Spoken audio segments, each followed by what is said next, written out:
How to fix Discord stuck on checking for updates problem.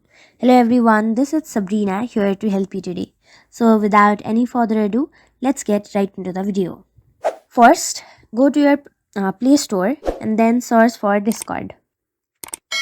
Now if there is an update button, then you will know that it is stuck because it has an update. Simply tap on the update button and get the latest version of Discord. Also make sure you are connected to a stable internet connection. If you are not connected to a stable internet connection, go to settings, go to connections, and then go to flight mode.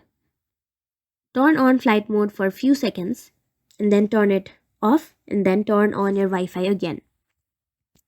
Next, go to settings again, then scroll down, go to apps, locate your Discord application. Now, go to its storage section and then tap on clear cache and your problem should be fixed. So that's it. Thank you for watching this video. Make sure to like, share and subscribe to our YouTube channel. If you got any questions, comment them down and I'll catch you in the next one.